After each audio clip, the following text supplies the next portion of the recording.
Flasid. Fase flasid itu seperti yang kita tahu fase pada pasien stroke yang kekuatan ototnya itu 0. Kekuatan ototnya 0 itu dia tidak bisa bergerak, menggerakkan tubuhnya, anggota geraknya sama sekali.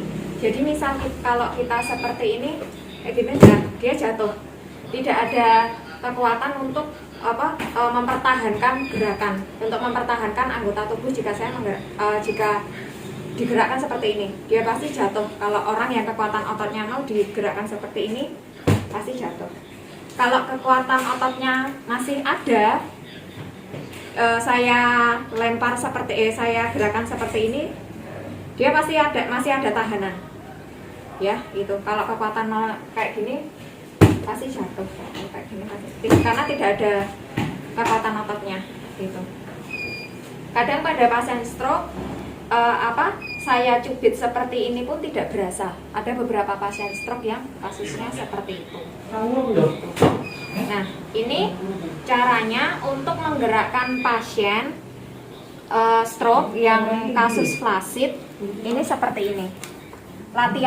Latihannya di rumah seperti ini ya. Ini latihan yang bisa dilakukan untuk para kader di rumah ya. Dimulai dari sendi pergerak jari-jari tangan. Ini saya bagi menjadi 4. Sendi lengan itu dibagi menjadi 4, yaitu jari-jari tangan, sendi pergelangan tangan, sendi siku, dan sendi bahu. Seperti itu ya. Nah, kita menggerakkannya bisa dari sendi jari-jari tangan dulu. Gerakannya seperti ini. Kalau di kami namanya fleksi ekstensi. Fleksi itu melipat, ekstensi itu membuka lipatannya. Nah, seperti ini ya. Itu. Kalau mau bareng juga nggak apa-apa. Ini. Nah, ini fleksi, ekstensi, tutup, buka, tutup, buka. Nah, ini bisa 10 kali hitungan nggak apa-apa. 1, 2, 3, 4, 5, 6, 7, 8, 9, 10. Jempol bisa sendiri. 1, 2, 3, 4, 5, 6, 7, 8, 9, 10. Selanjutnya sendi pergelangan tangan, gerakannya sama. Ini ditekuk, dibuka, ditekuk, dibuka. 1, 2, 3, 4, 5, 6, 7, 8, 9, 10. Selanjutnya untuk sendi siku sama gerakannya. Kita perhatikan pegangannya pada pasien stroke ya. Pegangannya kalau untuk menggerakkan sendi siku, kita megangnya di sini, di sendi pergelangan tangan sama di sini. Nah, bisa kayak seperti ini, bisa seperti ini ya. Nah, 1, 2, 3, 4, 5, 6, 7, 8, 9, 10. Nah, untuk sendi bahu, karena dia ini sendi yang lebih kompleks daripada sendi-sendi sebelumnya, dia bentuknya kan seperti ini, seperti bonggolan. Jadi dia gerakannya lebih banyak daripada sendi sebelumnya. Gerakannya seperti ini. Perhatikan cara memegangnya. Kalau untuk menggerakkan sendi bahu seperti ini. Nah, ini jadi dia gerakannya lebih banyak daripada sendi-sendi yang 3 sebelumnya. Jadi ini 1, 2, ini seperti ini bisa. Nah, 5, 6, 7, 8, 9, 10. Nah, terus karena dia bentuknya bonggol, ada gerakan memutar. Gitu. Orang stroke susah sekali untuk melakukan gerakan rotasi, ini namanya. Ini namanya rotasi ke dalam, ini namanya rotasi keluar. Orang stroke susah sekali melakukan gerakan rotasi ini. Nah, Ini kalau posisinya tidur seperti ini kan susah untuk melakukan gerakan rotasi. Jadi kita menggerakkan seperti ini. Nah, kita yang menggerakkan. Nah, seperti ini. Cara memegangnya ini di sini, ini di sini. Nah, kita gerakkan sendi bahunya. Nah, seperti ini ya. 1, 2, 3, 4, 5, 6, 7, 8, 9, 10. Nah, untuk selanjutnya gerakan sendi bahu, memegangnya tetap seperti ini. Nah, gerakan yang selanjutnya adalah seperti ini. 2, 3. Biasanya pasien stroke ini kesakitan kalau di ring segini. Itu cukup digerakkan seperti ini.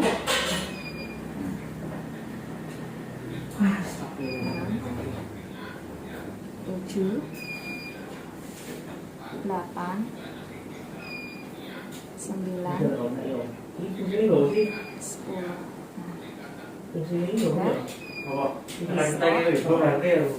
Itu seperti itu. Tujuan tadi saya melakukan gerakan seperti itu adalah gerakan-gerakan ini tujuannya untuk menjaga lingkup gerak sendi. Itu supaya dia tuh tidak kaku, supaya ada stimulus sensorik dan motorik untuk pasien-pasien stroke pada tipe flaccid, ya, tipe yang lemah kekuatan ototnya itu. Nah, sehabis kita melakukan ini untuk anggota gerak atas ya. Untuk anggota gerak bawah sama juga. Itu anggota kaki itu dibagi menjadi 4 sendi, yaitu ya sama juga sendi jari-jari kaki, sendi pergelangan kaki, sendi lutut, sama sendi panggul. Gerakannya sama. Ini seperti tadi. Ini. Nah, 1 untuk jari-jari kakinya sama, intinya sama.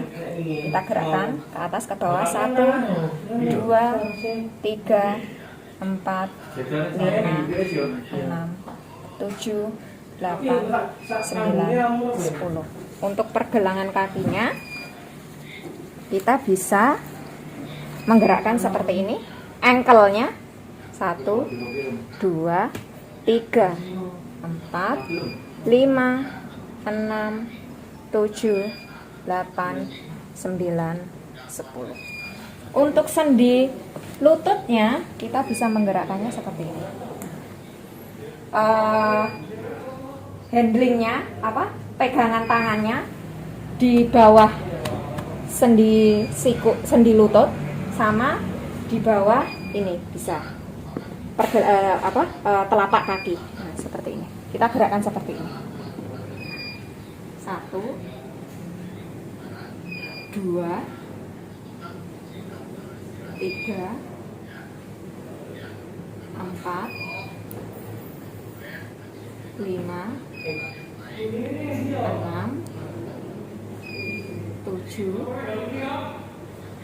8, dan seterusnya bisa sampai 10 hitungan. Nah, sendi berikutnya adalah sendi panggul. Sama seperti sendi bahu di atas, sendi panggul ini juga bentuknya itu bonggol seperti itu. Jadi gerakannya lebih banyak daripada sendi-sendi sebelumnya, 3 sendi sebelumnya di kaki. Jadi gerakannya bisa seperti ini. Ini namanya kalau di medis abduksi dan gerakan abduksi dan aduksi. Nah, ini bisa seperti ini. Pegangannya jangan lupa di bawah sendi lutut dan di bawah pergelangan kaki. Nah, seperti ini ya. 1, 2, 3, 4, 5, 6, 7, 8. Nah, sama seperti sendi lengan juga, sendi bahu yang ada di lengan juga, kita bisa melakukan gerakan rotasi. Nah, seperti ini. satu. Pegangannya di sendi lutut dan di bawah telapak kaki. Nah, seperti ini. 1, 2. Ini adalah gerakan rotasi ke dalam dan rotasi keluar untuk sendi bahu, sendi panggul. Seperti ini gerakannya. 1 dibawa ke dalam, terus kita buka, dibawa keluar. 1, 2, 3, 4. Menggerakkannya berbarengan ya. 5, 6, 7, 8, 9, 10. Nah, selanjutnya ini. Nah, kita angkat ke atas. Nah, seperti ini. 1, 2, 3. Rileks saja. Pak Mur, biasanya urutnya kayak gitu Pak Mur. 5, 6, 7, 8, 9,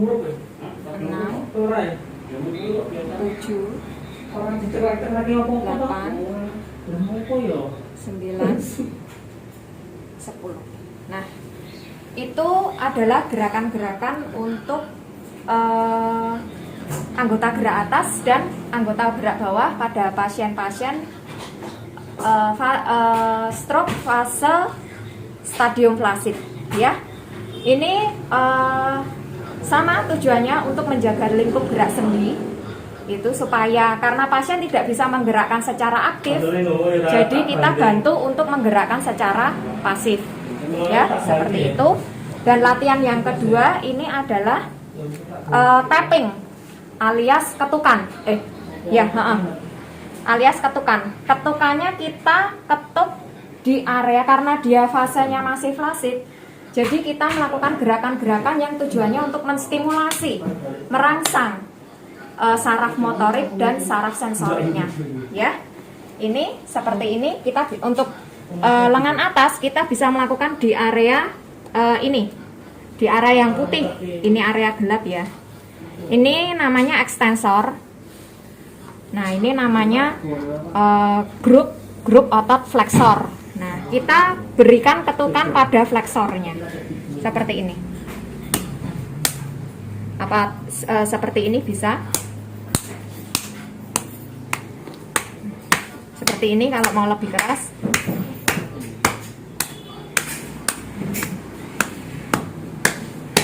Jangan digeblek jangan seperti ini. Kalau bisa seperti ini. Jadi pasien tidak terlalu merasa, karena dia fase flasid itu kebanyakan pasiennya belum merasakan apa-apa. Kalau bisa ya jangan digeblek ya. Jangan seperti ini.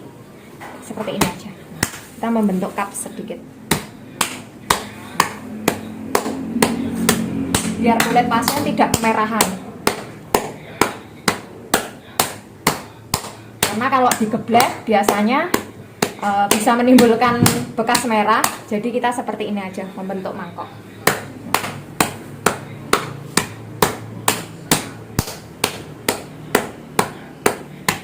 Seperti itu. Pun sama juga dengan yang kaki. Kita bisa melakukan stimulus ketukan ini di area sini.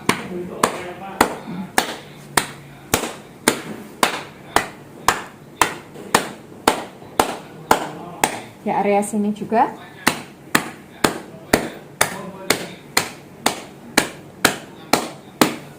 Karena pada pasien stroke tipe flasid ini, jika kita melakukan gerakan seperti ini, jika saya melipat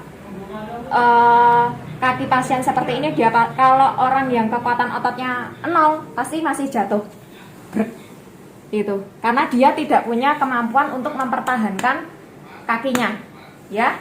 Jadi kita harus memfasilitasi, harus menahannya seperti ini. Pada saat melakukan gerakan ketukan ini, kita harus menahannya di sini, di sikunya, biar di lututnya, biar dia tidak jatuh. Jadi seperti ini.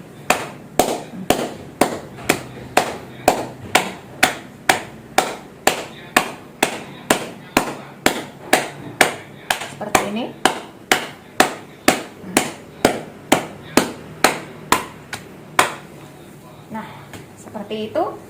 Ini bisa dilakukan, gerakan-gerakan tadi bisa dilakukan. Oh ya, satu lagi, ini adalah namanya sweeping, sentuhan. Sentuhannya setelah ketukan tadi bisa dilakukan sentuhan. Sentuhan ini sama dilakukan pada grup flexor. Ini caranya mengusap ke arah jantung, arahnya pada orang yang flaccid, mengusapnya ke arah jantung. Kalau nanti pada tipe yang spastik, tipe pada orang kaku, nanti mengusapnya, ekstensornya diusap ke bawah. Itu untuk orang yang tipe spastik, itu untuk mengurangi kekakuannya. Kalau untuk orang yang flaccid, kekuatannya 0, kita usap fleksornya ke atas menuju jantung. Jadi habis diketuk bisa dikombinasi dengan usapan. Diketuk,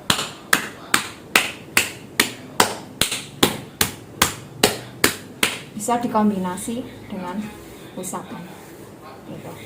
Nanti biasanya kalau stimulasi kita berhasil, tandanya pasien sudah ada ini kayak gerakan tapi sedikit, entah di sini entah di sini. Gitu. Seperti itu biasanya tanda stimulusnya kita berhasil. Itu seperti ini. Memang tidak langsung berhasil karena butuh waktu ya. Nah, seperti itu. Ini pun juga seperti itu, dilakukan pada fleksornya sama. Ini. Kalau di daerah-daerah lain bisa dikombinasi dengan minyak atau minyak kayu putih, bisa. Yang anget-anget itu bisa minyak apa minyak kayu putih itu apa, yaitu biasanya itu cuma untuk merangsang sisi saraf sensoriknya.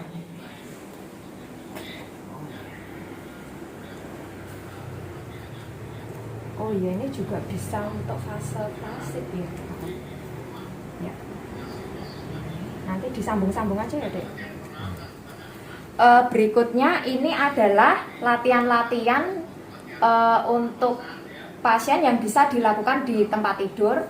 Contohnya seperti ini.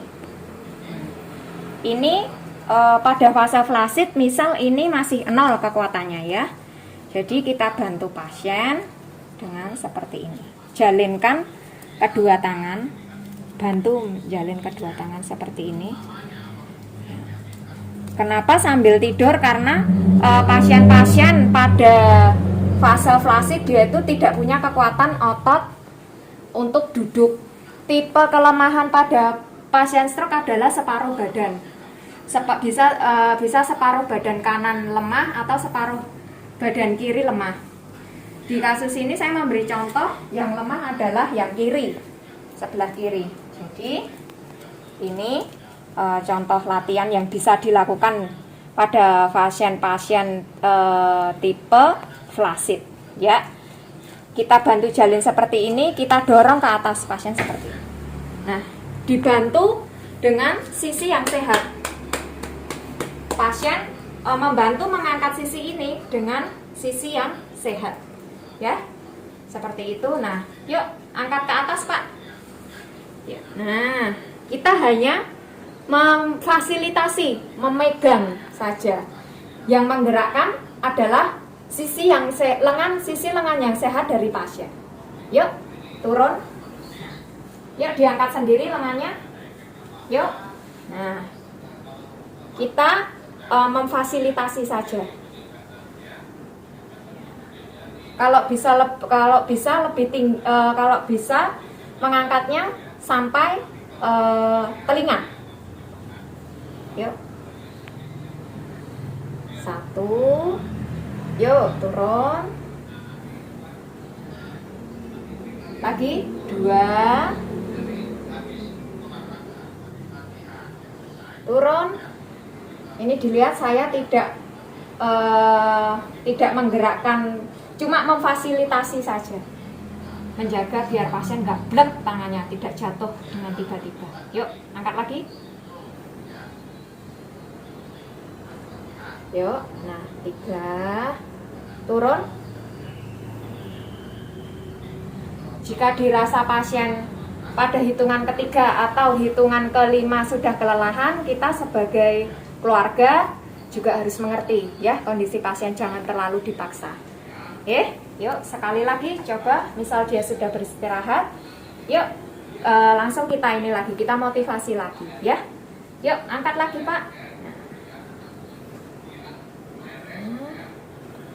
Oh, turun.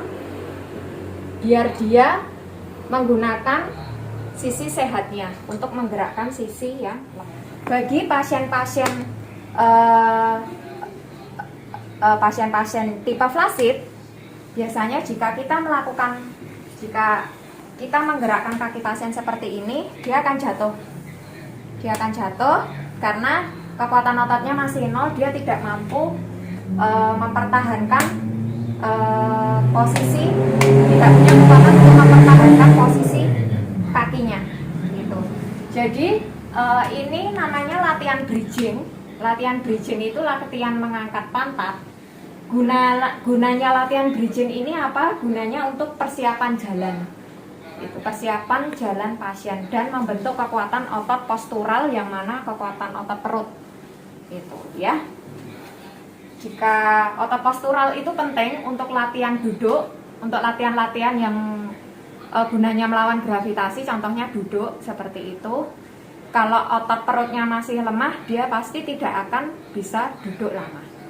Dan jika dia tidak bagus dalam latihan bridging ini, dia pasti nanti untuk berdirinya juga masih lemah, atau tidak bisa berdiri lama. Ya, seperti ini. Jika masih fase flasid, kita bisa memberi stimulusnya seperti ini. Kita handlingnya, pegangannya di sini, di pergelangan kaki, sama di sini, di lututnya. Kita melakukan gerakan menekan ke bawah. 1, 2, 3, 4, 5, 6, 7, 8, 9, 10. Nah, seperti itu. Ini gunanya apa? Untuk merangsang reseptor sendinya, penerima rangsang di sendi. Jadi dia bisa cepat untuk ke fase berikutnya, yaitu fase spastik alias fase kaku, fase yang sudah ada kekuatan ototnya. Ya, seperti itu. Nah, habis itu ini untuk stimulus untuk fase flasid ya. Untuk latihan bridgingnya ini berarti pasien sudah ada kekuatan walaupun minimal gitu. Jadi kita meminta pasien untuk mengangkat bokong. Kita lipat dulu sisi yang sehat. Kita memfasilitasi memegang pada sisi yang lemah dari pasien. Dan kita diminta ini bisa, nah rapat seperti ini rapat, dan kita minta pasien untuk mengangkat bokong, untuk mengangkat bokongnya. Yuk angkat bokongnya Pak. Ya, nah 1, 2, pasien diminta menahan. 1, 2, 3, 4, 5, 6, 7, turun. Nah, semakin lama pasien mengangkat bokongnya, semakin bagus kekuatannya, ya, itu semakin bagus ketahanan ototnya, semakin bagus juga kekuatannya. Nah, ini bisa dilakukan 5 kali hitungan dulu karena ini lumayan berat untuk pasien-pasien peralihan dari flasid ke spastis ya, gitu. Yuk, jadi kita memang melatih pasien stroke untuk keluarga-keluarga pasien di rumah nanti bisa memakan waktu ya paling tidak 15 sampai setengah jam ya. Yuk sekali lagi kita cuma main di main di hitungan dan repetisi pengulangan ya. Yuk angkat lagi, coba angkat bokongnya. Angkat bokongnya. Nah, tahan 1, 2, 3, 4, 5, 6, 7, relax. Seperti ini pada posisi duduk, latihan pasien stroke pada posisi duduk. Biasanya pasien stroke peralihan dari fase flaccid ke fase spastik karena dia pasien stroke mempunyai ciri kelemahan separuh anggota badan. Jadi misal yang lemah adalah anggota tubuh yang kiri. Biasanya pasien akan meleot di sebelah kiri. Ya, lebih cenderung meleot di sebelah kiri. Nah, tangan juga seperti ini, tidak mampu menumpu dengan sempurna. Biasanya kita latihannya, tujuan latihan duduk ini berarti keseimbangan, untuk membantu keseimbangan pada posisi duduk dan untuk membantu pasien duduk lebih lama, ketahanannya biar lebih lama. Nah, seperti ini kita bisa meminta pasien agak lebih tegak. Nah, seperti ini memang kelihatannya simpel, tapi bagi pasien-pasien yang mengalami kelemahan otot sisi kelemahan sisi sebelah kanan atau kiri, yang lemah itu bukan hanya otot-otot anggota gerak seperti tangan dan kaki saja, tapi juga otot-otot postural seperti punggung dan perut. Makanya pasien-pasien stroke itu kalau diminta duduk pasti meleot gitu, seperti itu ya, dan dia tidak bisa tahan lama. Jadi tugasnya keluarga pasien di rumah adalah membantu memperkuat ketahanan otot punggung dan otot perut ya, seperti ini. Handlingnya seperti ini. Nah, taruh di pertengahan punggung ini, tangan ini taruh di pertengahan. Nah, seperti ini biar pasien itu agak tegak sedikit. Nah, ini seperti ini. Suruh tahan berapa detik, tahan 1, 2, 3, 4, 5, 6, 7, 8. Kalau pasien sudah mulai meleot ya, biarkan dulu, biar dia istirahat dulu, dikasih minum itu. Nah, langsung mulai bisa dikasih minum dulu biar ya istirahat semenit, nggak apa-apa, sambil diajak ngobrol seperti itu. Langsung kita minta dia latihan lagi, menegakkan posturnya lagi, seperti itu. Nah, sambil dia menegakkan posturnya itu, kita kalau dia sudah mencapai sisi tegak yang bagus, nah kita bisa minta pasien ini, ini doyong, doyong itu apa ya, membebankan sisi tubuhnya ke sisi yang sakit. Gunanya buat apa? Itu adalah rangsangan, itu adalah stimulasi untuk sisi yang lemah, biar dia proprioceptor sendinya, penerima rangsang sendinya hidup lagi ya. Yuk kita minta pasien miring ke arah sisi yang lemah. Yuk Pak, miring ke sisi kiri Pak. Yuk, 1, 2, 3, 4, 5, 6, 7, relax. Nah, ini diminta menunggu ya. Nah, terus, seperti ini. Nah, kita handlingnya ini di sini, biar dia ini kalau nggak dipegangi sikunya, dia pasti meleot. Jadi kita paling aman handlingnya di siku, ya seperti ini. Yuk Pak, yuk. Nah, 1, 2, 3, 4, 5, 6, 7, relax. Lagi, yuk. Nah, 1, 2, 3, 4, 5, 6, 7. Pada posisi duduk selanjutnya untuk latihan anggota gerak bawahnya bisa dilakukan seperti ini. Ini sisi yang lemah, ini sisi yang kuat. Sisi yang kuat menopang sisi yang lemah seperti ini. Nah, kita bisa membiarkan pasien, menginstruksikan pasien ini untuk menggerakkan kakinya ke atas dan ke bawah. Nah, seperti ini. Yuk Pak, yuk digerakkan yuk. Lebih tinggi lagi. Ya, 1, 2, 3, 4, 5, 6, 7, 8. Ya, seperti itu ya. Ini biasanya pasien stroke responnya lebih lambat daripada pasien yang sehat. Biasanya dia menggerakkan agak lebih lambat karena dia ini sisinya. Ada pasien stroke, dia itu keseimbangannya untuk posisi berdiri itu biasanya tidak bagus, cenderung goyang. Jadi sama seperti latihan pada saat duduk, kita memperbaiki postural juga, posturalnya. Biasanya orang yang stroke, nah dia seperti ini.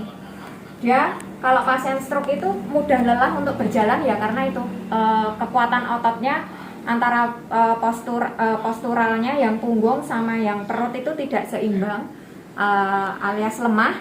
Jadi dia tuh cenderung lebih capek untuk berjalan ya. Jadi kita perbaikan posturalnya dulu seperti ini. Nah, sama seperti pas duduk tadi kita perbaiki posturalnya. Pasien suruh menghadap kita, suruh ngadep kita. Nah, benerin posturnya dulu seperti ini. Seperti ini. Karena pada pasien stroke untuk latihan berdiri ini biasanya beliau takut. Pasien stroke itu biasanya beliau takut apa? Takut jatuh. Seperti itu ya. Jadi latihannya bisa dengan 2 orang atau 3 orang anggota keluarga biar pasien itu merasa safe, merasa aman. Oh, saya kalau ada banyak orang saya tidak jatuh. Atau kalau tidak ada orang di rumah atau anggota keluarganya kurang, jadi kita bisa memakai letter U. Letter U itu alat bantu jalan dari besi yang bentuknya U. Jadi pasien bisa kalau mau jatuh bisa pegangan dulu. Karena kita harus kalau mau melatih berjalan, keseimbangan berdirinya juga harus bagus dulu. Ya, kita benerin dulu posturalnya. Nah, posturnya pasien itu seperti itu. Nah, dimulai dari pinggulnya. Itu. Paling enggak berdirinya harus sejajar. Sejajar, Pak, berdirinya, Pak. Nah, seperti itu. Buka 10 sampai 15 cm. Nah, seperti ini. Nah, pandangan diminta ke depan. Nah, posturnya dibenerin dulu. Itu. Nah, ini biasanya turun posturnya pasien stroke itu pinggulnya agak turun, terus ininya lemah, ininya agak bengkok, lututnya agak bengkok biasanya, ya. Jadi kita benerin lututnya dulu. Nah, pasien diminta pegangan di letter U. Nah, seperti ini. Nah, kita handlingnya, nguncinya di sini, nguncinya di lutut. Itu. Ya, pasien diminta pegangan pada letter U. Itu. Ini diminta merasakan ini. Kakinya dimintakan merasakan ini. Merasakan lantai. Dirasakan benar-benar dirasakan. Jadi dia tuh tahu belajar lagi rasanya berdiri itu seperti apa, ya, gitu. Nah, diminta ini bertahan selama beberapa hitungan, 1, 2, 3, karena beliau biasanya melengkuk, ngelipet ini karena tidak kuat. Jadi kita membantu memfasilitasinya dengan menegakkan seperti ini, gitu. Ya, 1, 2, 3, 4, 5, 6, 7, 8, dan diminta menumpukan, mendoyongkan berat badannya ke sisi yang lemah. Tujuannya itu biar proprioseptor sendinya belajar. Ya, seperti ini. Nah, ini posisi pasien bisa pegangan pada letter U itu ya. Alat bantu jalan letter U itu bisa mendoyongkan ke sisi ini. Nah, itu. Selanjutnya biasanya panggulnya itu juga lemah, otot panggulnya juga lemah. Kita jika ini sudah bisa teratasi, kalau ini belum bisa teratasi, kita bisa minta bantuan keluarga untuk memegangi lututnya, terus kita handle, kita pegangan di ininya, di panggulnya, itu pasien bisa pegangan di letter U. Memang untuk melatih berdiri ini agak sulit karena satu, misal pasien mempunyai berat badan, ya berat badan obes seperti itu. Nah, itu juga bisa agak susah ya kita keluarga pasiennya juga. Sama seperti pada latihan duduk tadi, pasien diminta menumpukan berat badan ke sisi yang lemah. Kita kunci kelemahan-kelemahannya yang bisa menyebabkan dia jatuh. Nah, biasanya lemah di panggul dan lemah di sendi lutut. Seperti itu.